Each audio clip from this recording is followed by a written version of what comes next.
So why is it that men are socialized to be more sexually aggressive or desiring or have a higher sex drive? Kind of all those things I'm throwing in here. So it tends to blur like that. When we say sexually aggressive, I just mean like they're the ones asking the person out on a date. If we're talking a heterosexual relationship, they're the ones asking the woman out. They're opening the doors. They're leading things. They're making decisions. They're initiating sex. They're deciding what kind of sex to do. Blah blah blah. They're aggressive in that they're sort of assertive. We could say it's sexually assertive, right? That's a better way to do it. But they're more of, then it's also sort of the pressure of they're more desiring of sex, right? They're socialized to be the one that's more desiring.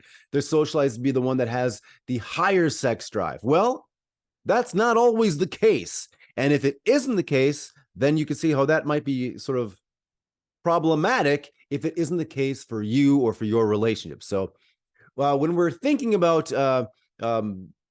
prioritizing sex, as I'm reading sort of my notes,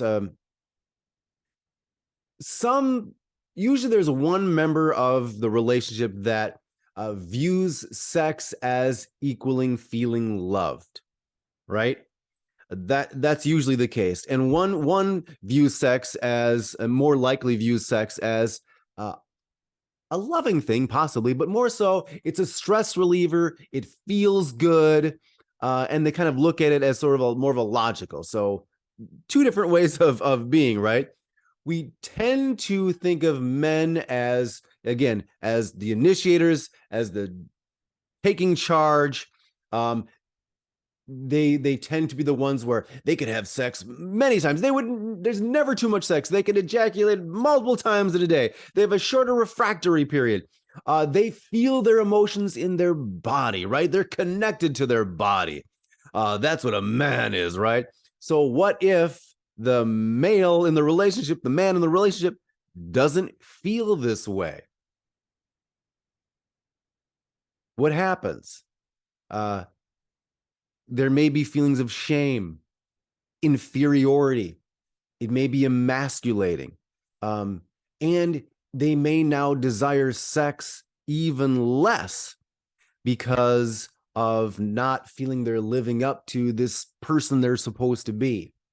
So maybe that's what you are in the relationship. Maybe your partner is that, but be aware of it. Have that talk. Don't have the talk when you're in the middle of sex or the time you usually have sexy time, but have that talk and just the best you can bring up these issues and just see if that's the case. And it might be a conscious way. It might be at an unconscious level that they feel they have to be like a certain person in their life or a certain role model or whatever. So have that conversation. Reach out to me if you have any questions or you want any help. I will see you on the next video.